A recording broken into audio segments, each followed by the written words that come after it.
रही ना, वो आज की दिक्कत परेशानी तो है नहीं, इसको तो कई साल हो चुके हैं कि जो तू इस दिक्कत परेशानी से जूझ रही है। हाँ जी। है ना बेटा, ये तुम्हारे ऊपर एक मुस्लिम तंत्र करवाया गया था जिसकी वजह से तू परेशान है। इसी के चक्कर में बेटा किसी भगत के पास गई थी। हाँ जी।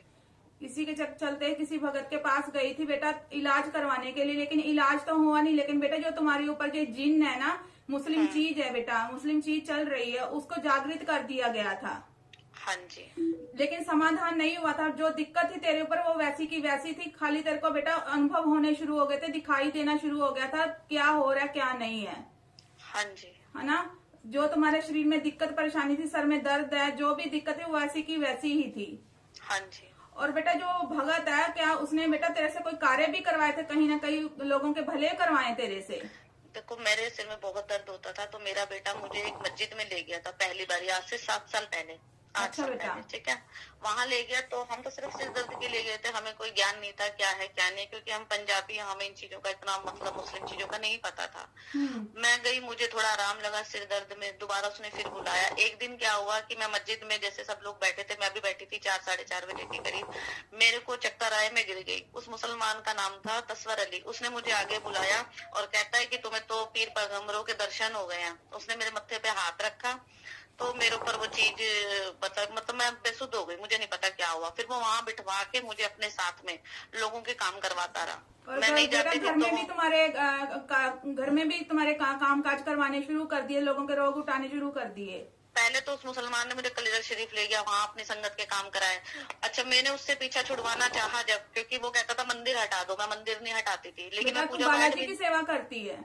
अब तो मैं माँ वैष्णो की 30 सालों से कर रही हूँ, और मैं 3 सालों से बालाजी से, मतलब 6 साल से तो मैं गुरु जी के पास जा रही थी, सुभाष गुरु जी हैं गन्नौर में। तो 3 पहले तो वो आती जाती रही मैं, फिर उन्होंने मुझे बालाजी ले गए। वहां पे फिर उन्होंने ये जो चीज थी ना, ये बोलती थी कि मुझे गद्दी चाहिए, मैं गद्दी लगाऊंगा क्योंकि मैं काम कर चुका हूँ, ठीक है। तो उन्होंने फिर मुझे मतलब मुझे बालाजी के दूध प्राप्त हुए वहां से। लेकिन मेरी लोगों के मैंने काम किए हैं, संगत भी आ रही थी, सब कुछ था। अब संगत भी बंद हो गई है, मेरे शरीर में दर्द रहती है, मेरे घर का पैसा बिल्कुल बंद हो चुका है। एक मधुसूदन नाम का तांत्रिक है, मेरे मोहल्ले में रहता है, पड़ोसी भी बड़े, मतलब उसने बिल्कुल मेरा काम बंद कर दिया है। देख बेटा मैं बताती हूँ तेरे को समस्या क्या है। देख बेटा, जो चीज थी ना तेरे ऊपर, वो उन्होंने निकाली नहीं, उसको कर दिया जागृत, ठीक है। अच्छा। जागृत करके जिसकी वजह से बेटा तेरे से उन्होंने भले भी करवाए, लोगों की पूछा भी निकलवाई, रोग भी उठाए, सब कुछ तेरे को मतलब कि एक साधक की तरह काम लिया तेरे से। हाँ जी। लेकिन तेरी जो समस्या थी वो वहीं की वहीं है, समस्या का समाधान नहीं हुआ है। हाँ जी। ठीक है, तेरे को उन्होंने बोला कि जो तू बालाजी की सेवा करती, माता की सेवा करती, उन सब चीजों को घर से उठा दे, लेकिन तेरा मन नहीं माना क्योंकि तू बेटा उनको दिल से मानती है। हाँ जी। तेरे को दूतों के दर्शन भी होते हैं, तेरे को पता भी चलता है, तेरे माथे के आगे का स्क्रीन सी चलती है कि अगले का तू आगे पीछे का सब क्लियर करके बता देती है।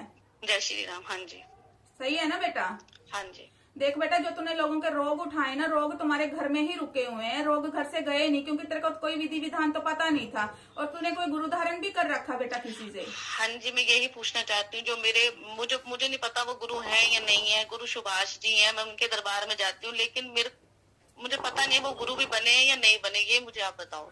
देखिए बेटा, जो उन्होंने आप गुरु दीक्षा तो आपने लेगी, लेकिन आपको ये नहीं बताया कि रोग कैसे उठाने, कैसे कहाँ रखने, क्या नहीं करना है। कुछ नहीं बताते, वो बस मुंह बंद रखते हैं, कुछ नहीं। मैं सिर्फ फोन करती हूँ कि मुझे सपने में आज ये ऐसे वैसे, वो कुछ नहीं बताते। पर मैं इतनी परेशान हूँ ना, मैं अपने शरीर से। मेरा बेटा आज इतनी उम्र का हो गया, ना उसकी शादी, ना काम, ना पैसा, मतलब ऐसा हो गया कि मेरी जो भाभी है वो भी इतने तंत्र मंत्र करती है प्रॉपर्टी के चक्कर में, मेरी मम्मी अकेली रहती है।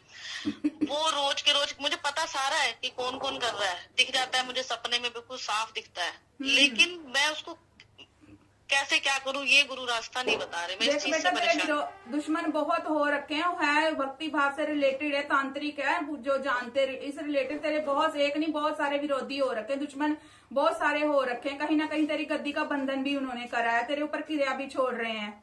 रोज के रोज होता है, रोज के रोज हो रखा है, लेकिन लोगों की समाधान कर देते, अपना समस्या का समाधान नहीं है तेरे पास। बस यही समस्या है मेरी। मैं शरीर से बड़ी दुखी हूँ। घर में ऐसे जैसे पूजा करने का कई बार मेरा मन नहीं करता, लेकिन फिर भी आरतियां करती थी, मैं बहुत अच्छे से पूजा पाठ में ही रहती थी, मुझे कुछ अच्छा ही नहीं लगता था ईश्वर के अलावा।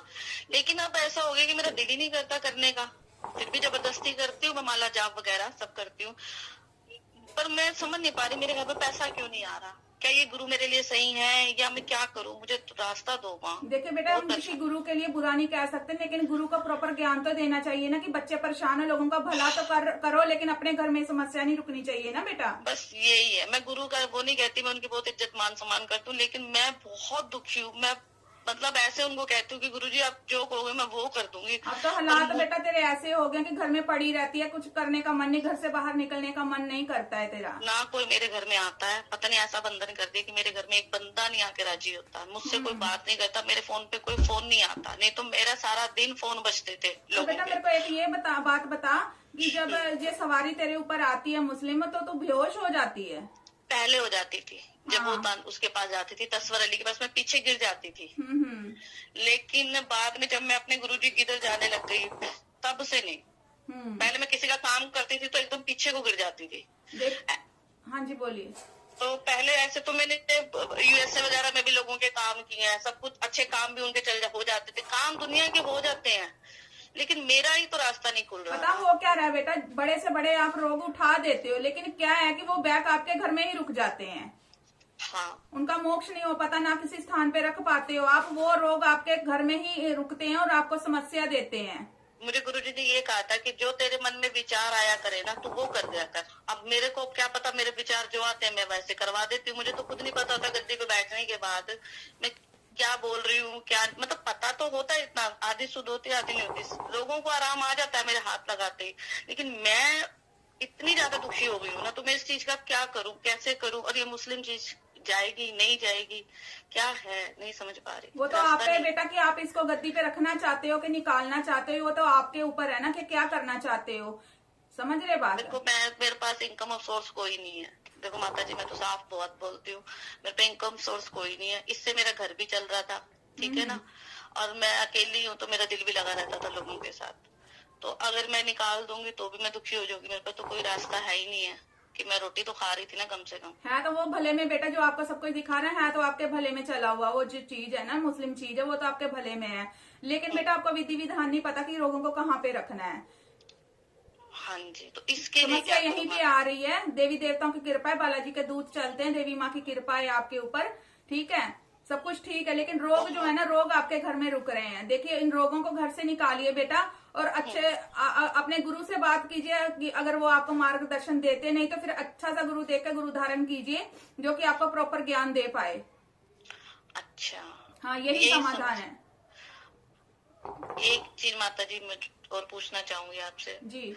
तो जैसे अब मैं इन गुरु को जैसे नहीं जाऊंगी तो ये कहते हैं कि बाबा तुझे पटक के मारेगा, ऐसा नहीं होता है बेटा, मैं ये डरती हूँ, बस इस डर की ऐसा वजह से। नहीं होता है बेटा, देवी देवता जो तुम्हारे अपने हैं वो किसी के दिए हुए नहीं है। पूजा तो मेरी अपनी है ना, हाँ, भक्ति तो मेरी पूजा पाठ अपनी अपनी, आपकी भक्ति भाव अपने, आपके किसी की दी हुई शक्ति आपके पास कोई नहीं है, ये अपनी शक्ति है आपकी। तो ये जो मेरी गद्दी बंद हो गई, मेरा काम बंद हो गया, मेरा फोन बंद हो गया, तो ये कैसे मतलब होगा खुलेगा? ये तो पहले बेटा जो रोग है ना, रोगों को घर से निकालना पड़ेगा आपके, और फिर अच्छा सा गुरु दे के गुरु धारण कीजिए कि प्रॉपर आपकी शक्तियां जो है ना, शक्तियां काम करे, आपके गद्दी का बंधन खुले, सब कुछ ठीक हो, फिर ही आप कार्य कर पाओगे और आपके घर में सब कुछ ठीक होगा। एक मिनट माता जी, मेरी शक्ति आना चाहती है, बात करना चाहती है, कर सकती है? हाँ जी बोल, करवाइए।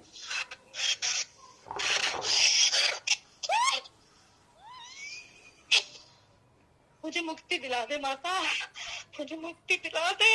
अपना परिचय दीजिए, कौन हो आप? मैं ख्वाजा हजरत अली का शिष्य हूँ माता, मुझे मुक्ति दिला दे माता। सब अपने काम के लिए मुझे इस्तेमाल करते हैं। हाँ, इस हाँ। बच्ची को सबने दुखी कर रखा है माता, मुक्ति चाहिए आपको? मैं इसका कुछ नहीं कर पा रहा है। ठीक है, मुक्ति मिल जाएगी आपको। आपको बच्ची को परेशान क्यों करते हो फिर, ये बताओ मेरे को। मुझे बंधन में लेते हैं माता, मुझे बंधन में लेते हैं, बंधन में लेते हैं माता। रक्षा कर इसके घर की, ये 30 सालों से दुखी है, इसका बच्चा भी माता। हाँ ठीक है, कोई बात नहीं, आपको मोक्ष मिल जाएगा, ठीक है, आप परेशान मत हो माता।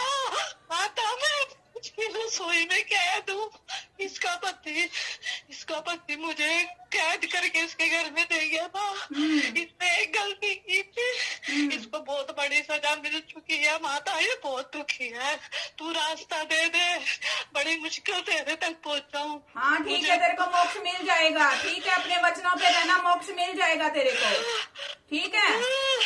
तू खुद ही मोक्ष चाहता है तो तेरे को मोक्ष मिल जाएगा, देवी माँ मोक्ष दिला देंगी तेरे को, ठीक है। ठीक है, अब आप जाइए, बच्ची से बात करनी है मेरे को।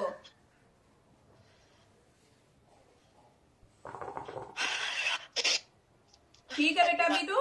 हाँ जी माता जी बोलो। हाँ बेटा, ये खुद ही मोक्ष चाहता है, इसको मोक्ष मिल जाएगा, आप टेंशन ये मत बार लीजिए। बार गद्दी पे बोलता है जाके गुरुजी की कि मुझे उनका नाम लेके बोलता है कि सुभाष मुझे मुक्ति दे दे, सुभाष मुझे मुक्ति दे दे, पर वो क्यों नहीं देते इस चीज को मुक्ति। बेटा देखिए, वहाँ उस लेवल तक भक्ति भी चाहिए ना कि इसको मोक्ष मिल सके ना बेटा।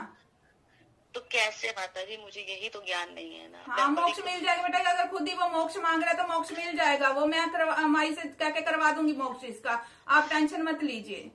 मुझे आप पूरा विधि विधान थोड़ा सा बता दो, क्योंकि देखो आपसे बात हो नहीं पाती, मैं ना फिर थोड़ी सी परेशान बहुत ज्यादा हूँ मैं। मुझे फिर कोई यहाँ खींचता है, कोई वहाँ खींचता। आज तक मैं कोशिश कर रही हूँ 1 साल से कि मेरी किसी से बात हो जाए, मेरी बात ही नहीं हो पाती। मुझे कोई बात, जैसे मैं पहुंचना चाहती हूँ किसी दूसरी चौकी दरबार में, मुझे कोई जाने ही नहीं देता, मुझे रोक देता। पता नहीं कैसे मैंने मंदिर में रो रो के अरदास लगाई है, तो बाबा ने मेरी सुनी है, तो मेरी आपसे बात आज हो पाई है। मैं किसी दूसरे पलक से बात ही नहीं कर पा रही। अरे बेटा, परेशान क्यों होती है बेटा, माई के घर में देर नहीं है बेटा। माता अगर माई ने तेरे को खुद ही रास्ता दिखाया है तो बेटा तेरा निवारण भी जरूर होगा, इसको मोक्ष जरूर मिलेगा। तो इतने सालों से परेशान है, किसी का दुख नहीं देख सकती मैं, क्योंकि मैं खुद दुखी हूँ। तेरी वचन भर के जा रही हूँ बेटा, तेरी गद्दी भी चलेगी, देवी देवता कार्य भी करेंगे और इस शक्ति को मोक्ष भी मिलेगा, ठीक है बेटा। इतनी बदनामी बेइज्जती लोगों ने पड़ोस में कर दी है, पता नहीं बेफालतू के लोग मुझसे जलने लग गए, अड़ोसी पड़ोसी। देखिए बेटा, जब कोई आगे बढ़ता है ना तो बड़े बड़े खड़े हो जाते हैं दुश्मनी निकालने के लिए। अब एक तांत्रिक है, वो मेरे पीछे इतना बुरा पड़ा हुआ, उसकी भी गलत नियत है। मैं शुरू से अकेली रहती हूँ, मेरी मम्मी पास में रहती है, भाई भाभी रहते हैं।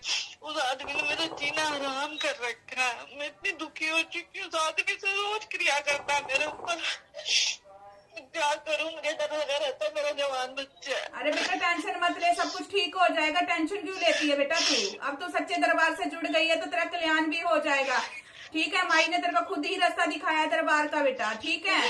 ठीक है, अब शांत हो जा बेटा, मन छोटा मत कर तू। कृपा कर दो बस मेरे ऊपर, मेरा जो जैसे पहले चलता था सब कुछ वैसे चले। मेरे बेटा प्रिंस है, उसकी वो बेचारा भी बहुत दुखी रहता है, ना कोई रिश्तेदारी, ना कोई उसका दोस्त ही नहीं बनता आज तक। वो बिल्कुल अकेला बिस्तर पे हम माँ बेटा दुखी होके पड़े रहते हैं। 3 साल से ये रास्ता मिला था, मैंने सोचा था कि चलो अब ठीक है, लेकिन ये भी लोगों को बर्दाश्त नहीं हुआ, ये भी बंद कर दिया मेरा।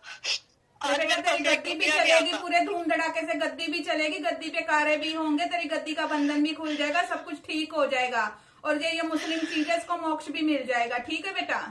ठीक है माता जी, तो अब मैं उन गुरुजी से बात करूं ना करूं, मुझे थोड़ा सा आप बस बता दो। मुझे डर बहुत लगता है कि कोई मेरे साथ फिर गलत ना करे।